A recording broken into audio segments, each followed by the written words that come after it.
Ya sekarang gini deh, lu kalau mau main motor ya modal gitu ya kan. Masa iya lu bisa beli motor yang harga 15 jutaan ke atas gitu ya kan, tapi lu nggak bisa nyewa 150.000 buat hasil foto yang keren gitu.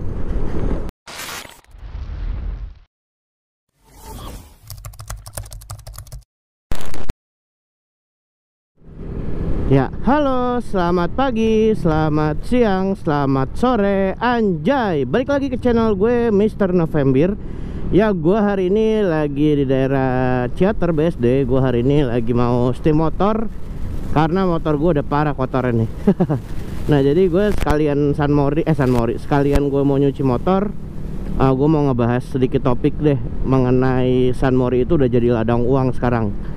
Nah jadi gini, mungkin kalian kan bertanya-tanya kan, kenapa sih Mr. November atau Bang Ivan bisa bilang kalau Sunmori itu jadi ladang uang gitu. Nah jadi gini, selain motovlogger yang mendapatkan penghasilan saat Sunmori mendapatkan konten, ada juga beberapa pihak yang mendapatkan uang dari kegiatan tiap minggu tersebut, bro. Contohnya tukang jajanan, ya kan?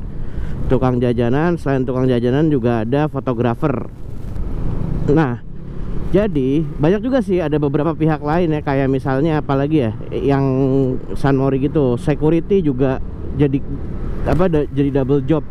Gue tuh pernah ngobrol sama security BSD, kalau seandainya hari Minggu tuh mereka tuh lebih dikumpulin sama sama komandannya.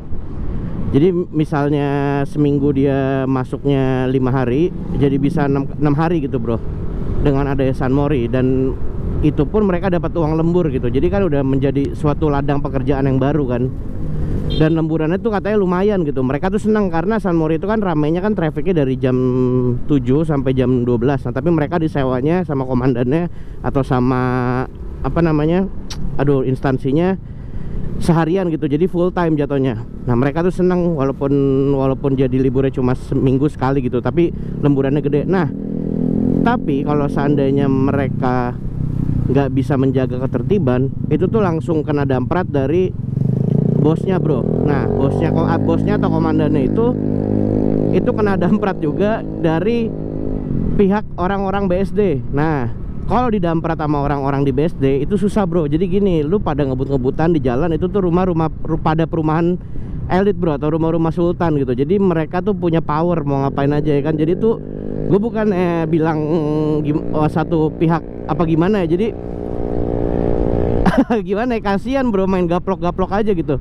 Jadi yang kena gaplok tuh komandannya kalau mereka nggak bisa nertipin. Kayak misalnya ada satu jalan yang di ice tuh, kayak video gue yang sebelumnya, itu tuh ditutup kan, cuma boleh beberapa motor doang kayak rombongan gitu, nggak boleh ikut riding ke sana atau nggak boleh masuk ke situ. Nah kalau seandainya ada laporan dari masyarakat atau dari orang-orang yang lihat atau dari CCTV masih nggak kondusif, itu bakal yang kena damprat atau bisa sampai kena tabuk tuh ya komandannya gitu. Komandannya kena tabuk ya, lu bisa paham dong dari komandan ke bawah lagi gimana rasanya. Udah kena tabuk dari bosnya terus turun lagi ke bawah, pasti yang habis kan yang bawahan itu. Yang security jaga-jaga di situ. Makanya gue kasihan kalau ngeliat security gitu. Nah kadang-kadang mereka berbuat keras juga ya karena mereka dikerasin atasannya gitu. Nah jadi yuk lah kita bangun Sunmori yang lebih baik gitu ya kan. Dan juga selain itu ada juga fotografer tuh ada banyak banget. Ada fotografer sirkuit, ada fotografer jalanan lah, yang di pinggir-pinggir jalan, di tikungan-tikungan, atau fotografer di beberapa titik lah. Kalau Sunmori itu tersebar. Nah Sunmori bagi mereka adalah mata pencarian mereka, bro. Jadi portofolio mereka. Jadi mereka jepret kalau mereka dapat ini. Gue ngobrol ya sama mereka ya. Ada beberapa fotografer. Jadi gue ngobrol sama mereka tuh ngincer motor-motor yang head-on atau beberapa motovlogger yang terkenal lah. Istilahnya kayak ada motovlogger siapa yang lewat Bukit Pelangi gitu. Nanti bakal difotoin sama dia dan bakal di-tag ke motovlogger tersebut gitu. Nah nanti kan bakal di-repost sama motovloggernya. Nah nama dia tuh naik gitu. Jadi jatuhnya kayak ngebangun portofolio lah. Nah sekarang kayak fotografer gitu sekarang tuh udah mulai ini, bro, udah mulai bahaya juga nih ininya, mata pencariannya. Karena di beberapa tempat kayak di BSD, di Monas, itu tuh udah ada beberapa kali yang fotografer tuh diusir atau jadi bahan inceran dari instansi karena bisa dibilang mereka kayak mendukung gitu loh. kayak mendukung kegiatan San Mori liar ya kan. Mereka kan foto ya dapat momen apa aja di foto kan gitu, kayak orang lagi cornering gitu. Nah salahnya menurut gua ada beberapa fotografer yang masih foto-foto cornering sih di jalan sih menurut gue ya. Gue nggak bilang ini siapa, tapi ayolah cukuplah gitu main jepret-jepret foto orang yang lagi San Mori, nikung-nikung gitu. Menurut gue nggak usah difasilitasi lah. Masih banyak kok spot foto atau angle foto yang keren tanpa harus cornering gitu sih kalau menurut gue gitu. Karena nanti yang kena kasihan juga fotografer lain. Nah bikersnya juga nggak usah bertingkah gitu menurut gue. Nggak usah reba-reba sampai minta difoto. Lu kalau seandainya mau difoto ke Sentul, bayar, masuk, habis itu lu PT-PT sewa fotografer terkenal di Sentul tuh. Nggak terlalu mahal kok kalau kalian 10 motor PT-PT satu orang 100.000, 150 buat sewa fotografer dan hasilnya luar biasa keren, dijamin ya kan. Itu lebih worth it sih menurut gua. Ya sekarang gini deh, lu kalau mau main motor ya modal gitu ya kan. Masa iya lu bisa beli motor yang harga 15 jutaan ke atas gitu ya kan, tapi lu nggak bisa nyewa 150.000 buat hasil foto yang keren gitu. Gitu sih kalau untuk buat ridernya ya.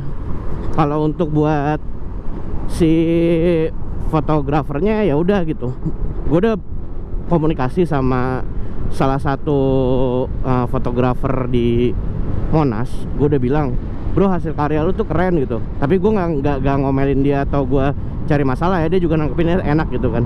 Ayolah bro, lu cari jam terbang lebih tinggi, kayak lu main ke sirkuit lah, ntar gue kenalin deh linknya deh, cara masuknya gimana. Gue sampai ngomong kayak gitu ke dia gitu.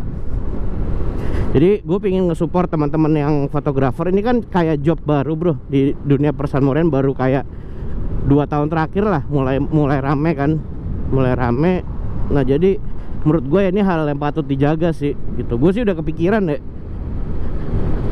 bakal banyak banget pihak yang masuk lagi gitu, selain dari rider, penjual minuman, terus fotografer, terus security. Itu pasti bakal ada lagi yang masuk ke lingkar San Morian itu bro. Jadi menurut gue ya dijaga baik-baik aja sih gitu, karena kasihan gitu udah jadi mata pencaharian. Lu tahu nggak pas yang kejadian pasca ring 1 itu tuh gue kesana ke Monas lagi, sepinya bukan main bro, karena gue pakai mobil ya. Gue habis nganter nyokap gue, terus gue pulang ke daerah Tangsel, gue lewat sana dari Grogol, gue muter tuh sampai rel muter karena pingin lihat itu lagi rame apa enggak.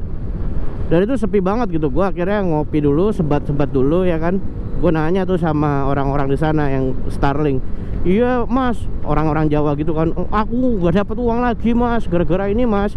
Sampai ada ngomong, itu gara-gara ring apa mas katanya. Dia sampai ngomong gitu ke gue ya kan. Lucu banget jawabannya. Jadi emang viral banget karena maksud gue ya udahlah cukup sekali dan terakhir gitu ya kan, yang kayak gitu-gitu, yang macem-macem kayak gitulah. Karena San Mori itu bukan punya kita doang gitu. San Mori bukan punya anak motor doang gitu loh. Nah sekarang ke pedagang yang tadi gue bilang, ya itu pedagang jadi minus banget kan, pendapatannya turun. Sedih deh pokoknya deh kalau diceritain deh. Jadi ya udah gitu, mereka pulang es batunya udah jadi cair karena ya udah pada takut kan anak-anak San Morian gitu. Dan pasti dihadang habis-habisan sama instansi, apalagi minggu-minggu pertama setelah kejadian. Ya begitu sih kalau menurut gue. Ya oke, mungkin segitu aja video dari Mr. November kali ini. Gue cuma mau bikin kalian lebih mikir aja lah, mikir secara dewasa lah. Jadi sekali lagi gue bilang, San Mori itu bukan punya kita, tapi punya semua orang. Nah gitu. Oke, mungkin segitu aja video dari Mr. November kali ini.